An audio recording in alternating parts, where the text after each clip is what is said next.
네, 오늘은 드디어 출애굽기 마지막 부분입니다. 구약 성경 145쪽 출애굽기 40장 26절부터 38절까지 오늘 우리에게 주시는 하나님의 말씀으로 받겠습니다. 출애굽기 40장 26절부터 38절까지입니다. 한 절씩 26절부터 끝까지 교독하겠습니다. 그가 또 금향단을 회막 안 휘장 앞에 두고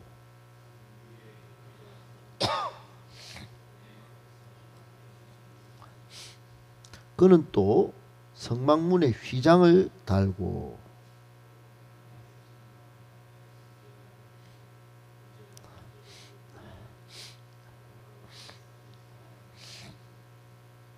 그는 또 물두멍을 회막과 제단 사이에 두고 거기 씻을 물을 담으니라.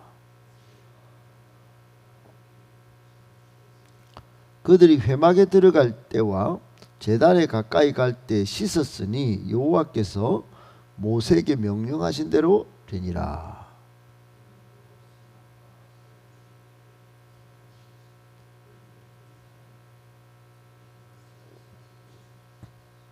(34절부터) 끝까지 우리 같이 읽도록 하겠습니다.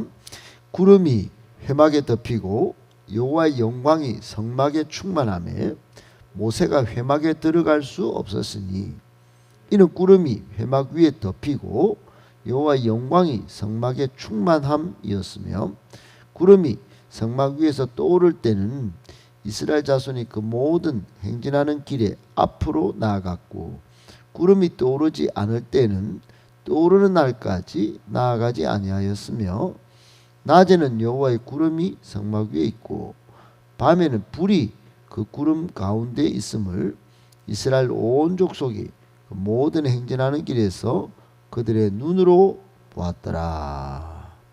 아멘. 오늘은 여호와의 영광이 충만하매라고 하는 제목 가지고 오늘 본문에 우리를 향한 교훈의 말씀을 받고 기도하겠습니다. 여러분 오늘 본문 출애굽기 40장 26절부터 38절은 성막 건립의 최종 완성과 그곳에 임재하신 하나님의 영광을 다루는 장엄한 결론부입니다. 이 본문은 요셉의 형통이 개인의 삶을 넘어 이제는 어떻게 공동체의 임재로 확장되는지를 보여주는 영적 클라이막스이기도 합니다. 요셉을 다루다가 이제 요셉을 알지 못하는 왕이 나온 이후 430년간 이스라엘 백성이 이집트에서 노예 생활을 하다가 이제 공동체 전체로 하나님을 예배하는 그런 장면으로 창세기 말부터 출애굽기까지 이어지는 그리고는 오늘 가장 영적인 클라이막스다 이 말입니다. 오늘 본문의 세 가지 가운데 첫 번째 교훈은 시작도 중요하지만 위대한 마침도 중요합니다. 마침표를 잘 찍는 신앙인이 되어야 합니다. 이런 교훈입니다. 여러분 출애굽기 40장 33절 모세가 이같이 역사를 마쳤다라고 짧게 이렇게 마침의 이야기를 합니다. 성경 전체에서 매우 중요한 신학적 전환점, 이게 굉장히 전환점을 시사하는 그런 내용입니다. 모세가 지금껏 백성을 인도하면서 성막을 건립함으로 이제 하나님을 광야에서 예배하기 시작하게 된 공동체 전체가 하나님을 예배하면서 새로운 시작을 하게 된 거, 이거 엄청난 역사입니다.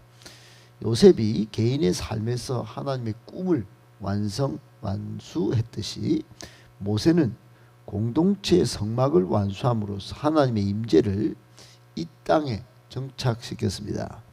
이 땅에서도 하나님의 임재를 경험하는 최초의 사건이 성막을 통하여 구름기둥, 불기둥의 역사로 일어난 것이지요. 성막은 모세의 순종의 완성이고 하나님의 전적인 설계도대로 완성되고 그 위에 하나님의 영광이 임재한 그런 곳입니다. 중요한 것은 시작도 중요하지만 위대한 마침도 중요하다 하는 겁니다. 많은 사람이 원대한 꿈을 꾸고 화려하게 시작합니다. 올해도 그렇게 시작했을 수 있습니다. 근데 끝까지 완수하는 사람은 드뭅니다. 많은 성도들이 수많은 계획과 도전을 감행합니다. 특별히 청소년, 청년들, 젊은이들이 더 그렇지요. 그러나 많은 계획을 시도하지만 중간에 낙심하고 실패하고 방황합니다. 그러나 성경이 주목하는 부분은 마쳤다라는 동사입니다. 마쳤더라. 요셉이 감옥의 끝을 견뎌서 총리의 사명을 마쳤고 오늘 본문의 모세도 성막의 역사를 마쳤을 때 하나님의 영광이 나타났습니다. 마치면 단순히 끝난 게 아닙니다. 일이 끝난 게 아닙니다. 하나님의 임재가 시작되는 문이 바로 마쳤다 하는 겁니다. 우리의 일도 마찬가지입니다. 우리가 하나님의 역사를 끝까지 잘 인내하고 달려가야 하는 이유가 뭘까요? 거기에 하나님의 영광이 나타나기 때문입니다. 내 일, 내 기준을 따라 살면 그렇게 되지가 않아요. 여러분, 성막 완성이 주는 두 가지 영적 의미는 첫 번째 모세 순종이라는 거고, 순종의 핵심이 속도가 아닙니다. 하나님의 설계도대로 정확하게 그대로 마치냐 하나님의 말씀이 내 삶에서 그대로 이루어지냐 안 이루어지냐, 이걸 완성이라 볼 수 있는 겁니다. 그리고 두 번째, 전적인 하나님의 은혜입니다. 여러분, 모세가 역사를 마쳤을 때 구름이 회막에 덮이고 여호와의 영광이 가득하게 되었습니다. 이게 전부 성막이 인간이 만들었지만 그곳에 거하시는 분은 하나님이심을 보여주는 겁니다. 우리가 최선을 다해서 순종의 자리를 만들면 하나님은 은혜로, 영광으로 그 공간을 채우는 것입니다. 여러분, 우리 교회도 그러합니다. 우리가 전력 투구해서 영혼, 일꾼, 몸된 교회, 하나님 나라를 위해서 달려가다 보면 하나님은 부족한 우리 삶 속에 들어와서 거주하시게 됩니다. 영광 가운데 말입니다. 이게 최고의 은혜입니다. 최고의 은혜. 이런 은혜가 없습니다. 그리고 우리를 책임져 주십니다. 이게 영광입니다. 영광. 그러므로 우리는 먼저 우리의 삶의 성막, 건강한 교회 공동체를 완공해야 합니다. 오늘날 우리에게 성막은 건물이 아닙니다. 우리의 삶과 건강한 신앙 공동체입니다. 그러므로 우리가 받는 첫 번째 교훈, 이런 마침표를 잘 찍는 신앙인이 되어야 합니다. 그렇게 하기 위해서 인내가 필요합니다. 요셉이 노예 시절에도 인내하고 성실했듯이 우리도 그렇게 해야 합니다. 되게 방황하는 청년들은 나만의 성막을 지으려다가 길을 잃고 맙니다. 설계도를 하나님께 물어야 되는데, 비전을 하나님께 찾아야 되는데, 내 인생, 교회, 또 가정, 하나님의 설계도, 이게 하나님의 설계도대로 성경대로 진행되면 느려도 가면 되는데 그냥 가고 싶은 겁니다. 여러분, 빌립보서 1장 6절에 너희 안에서 착한 일을 시작하시니가 그리스도 예수의 날까지 이루실 줄을 우리는 확신하노라 그랬습니다. 이런 확신을 가지고 잘 이겨내서 마지막 마침표를 잘 찍는 우리 모두가 되시길 예수님의 이름으로 축복합니다. 아멘. 두 번째, 성막 완성뿐 아니라 이스라엘의 모든 여정은 전적으로 하나님의 인도하심으로만 안전했습니다. 성막 완성뿐 아니라 이스라엘의 모든 여정은 전적으로 하나님의 인도하심으로만 안전했습니다. 여러분, 우리도 마찬가지입니다. 하나님의 인도하심이 없다면 우리 인생은 안전하기가 어렵습니다. 완전하게 안전할 수 없습니다. 우리는 안전을 확보하고 다니지만 안전할 수 없어요. 언제 넘어질지, 언제 사고가 날지, 언제 정말 한순간에 사라질지 모르는 겁니다. 우리 인생이나 교회 모든 여정도 전적으로 하나님의 인도하심이 계셔야 합니다. 모세가 성막 역사를 마쳤을 때 비로소 구름 기둥의 인도가 시작되었습니다. 완성된 순종은 새로운 인도의 전제 조건이 되는데 순종이 참 중요합니다. 오늘 나의 순종이 하나님의 영광의 인도를 경험하게 되기 때문입니다. 이어진다 이 말입니다. 오늘 본문 전반부는 첫째 분향단을 설치하고 또 번제단 물두멍, 그리고 33절에는 드디어 성막 역사가 완성되는 장면입니다. 모세가 마침내 성막에 뜰을 세우고 모든 공사를 마치는데 이 성경은 모세가 이같이 역사를 마쳤다고 기록합니다. 이 기록은 하나님의 설계도대로 모든 순종이 완료되었음을 선언하는 장면이고, 그러자 34절, 35절에 하나님의 영광의 임재가 있었습니다. 성막이 완성되자 구름이 해막에 덮이고 여호와의 영광이 충만했는데 모세조차 감히 거기에 들어갈 수 없을 정도로 압도적인 거룩함이 거기에 나타난 겁니다. 그리고는 36절부터 우리가 읽은 끝까지 구름 기둥이 그리고 불 기둥이 이스라엘 백성을 인도하는 겁니다. 구름이 떠오르면 행진하고 머물면 멈춥니다. 구름이 내비게이션이에요.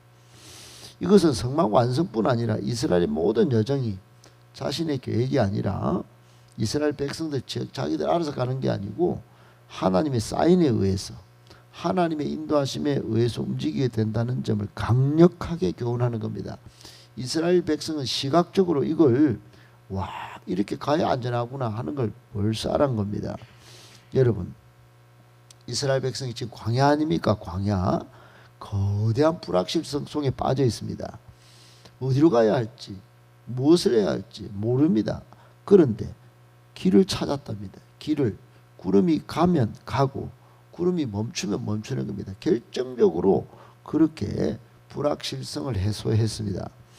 여러분, 요셉이 개인의 삶에서 하나님의 세밀한 꿈의 인도를 받았다면 이스라엘 민족 전체는 하나님의 가시적인 인도를 경험했어요.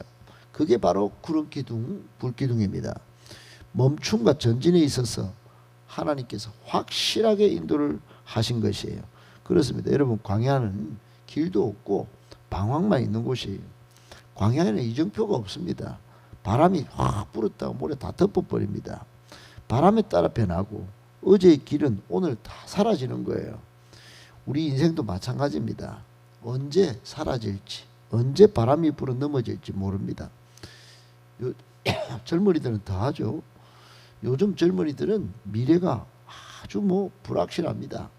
어디로 가야 할지, 어떻게 살아야 할지 막막하다고 말합니다. 특별히 대구 청년들은 더 합니다. 직장도 많지도 않고. 여러분, 그러나 하나님은 광야 이스라엘에게 지도가 아닌 내가 가이드가 되겠다 하고 구름으로 나타나신 겁니다. 구름 가운데 인도하시는 그런 결정적인 장면을 보여주시는 겁니다.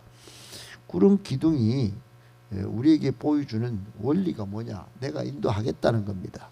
누가 시작합니까? 구름이 뜨면 이스라엘 백성은 광야에서 행진하면 됩니다. 그리고 보호입니다. 보호.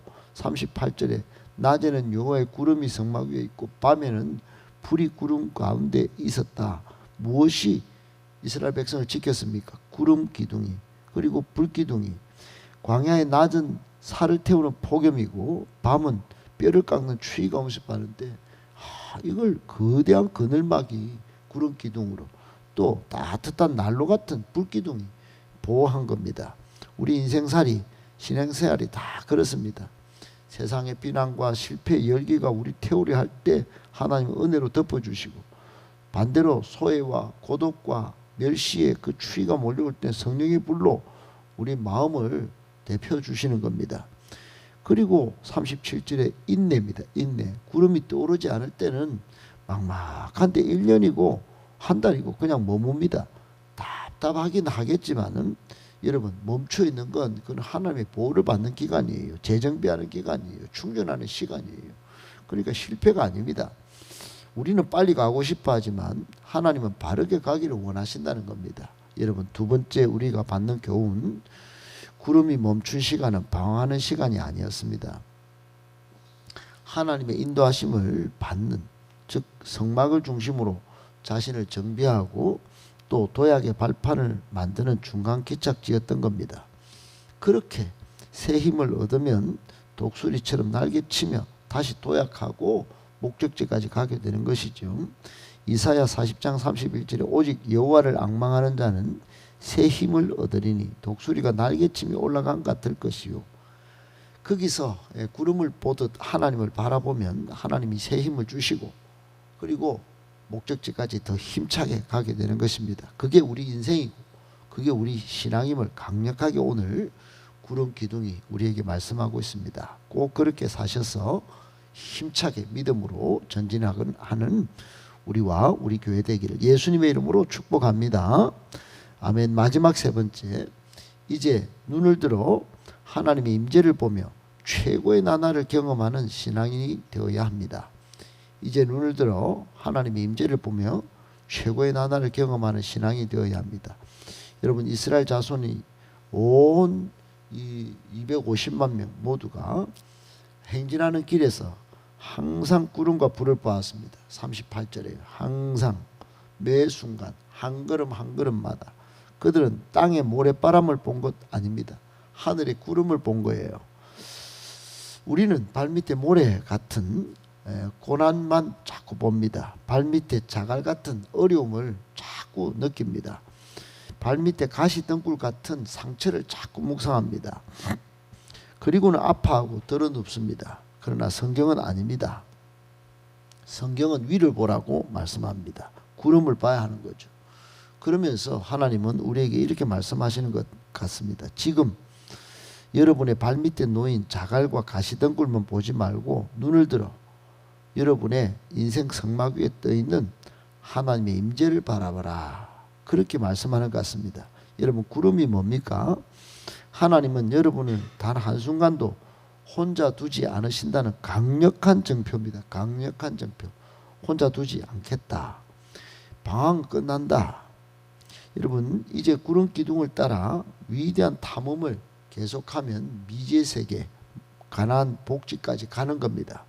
하나님이 우리의 모든 인생 행로를 이미 알고 계시고 가장 좋은 목적지로 인도하고 계신다는 것을 오늘 구름이 우리에게 강력하게 말씀하고 있는 겁니다. 마지막 교훈이 뭘까요? 여러분 우리는 이렇게 나날이 하나님의 임재를 경험하는 신앙 훈련이 필요합니다. 그러면 최고의 날이 펼쳐질 것입니다. 여러분 그러므로 몇 가지 훈련이 필요합니다. 하나는 순종 훈련입니다. 내 속도에 맞추는 게 아니고 하나님의 속도에 맞추는 법, 이걸 배워야 합니다. 두 번째로 낮과 밤으로 하나님이 보호하시는 확신을 그런 훈련을 받아야 합니다. 하나님이 낮에도 밤에도 보호하시는데 그 훈련이 안 돼 있기 때문에 내 마음대로 낮에 그냥 뜨거운 데 가는 겁니다. 밤에 기다릴 줄 알아야 하는데 그냥 또 움직이는 겁니다. 하나님은 낮과 밤, 기쁠 때나 슬플 때나 변함없이 우리를 보호하십니다. 그것을 확신하고 쉴 때는 쉬고 갈 때는 가고 가라 하면 가고 멈추라 하면 멈출 줄 알아야 되는 겁니다. 그리고 마지막 세 번째, 시선을 어디에 둘지도 훈련받아야 합니다. 우리는 우리가 보는 대로 그냥 갑니다. 봅니다. 아닙니다. 여러분 시선 전환의 훈련을 받아서 광야를 보지 말고 인생의 문제를 보지 말고 육신의 정욕, 안목의 정욕, 이생의 자랑에 빠지지 말고 시선을 하나님께 두는 믿음 훈련이 필요합니다. 항상 문제만 보고 인도자, 즉 구름 기둥을 보지 않는 그런 습성이 우리 몸에 배어 있다면 이 훈련 강력히 받아야 합니다. 구름 기둥을 바라보는 믿음 훈련이 꼭 필요하죠. 이제 이스라엘은 지도 없이 구름만 보고 걷게 됩니다. 현대인에게 가장 힘든 게 내비게이션 끄고 살아가는 겁니다. 이게 힘든데 그러나 여러분 우리는 하나님의 구름 기둥만 바라보고 달려가면 됩니다. 이게 가장 안전한 길이기 때문입니다. 각자 자기 길을 가려고 했다면 이스라엘 백성이 가나안 땅에 못 들어갔을 겁니다. 그러므로 여러분 마지막 교훈 반드시 하나님의 인도하심에 훈련을 받아서 최고로 나날이 최고로 하나님의 임재를 경험하는 그런 복된 신앙 그리고 목적지까지 반드시 들어가는 우리 모두가 되어지기를 예수님의 이름으로 축복합니다.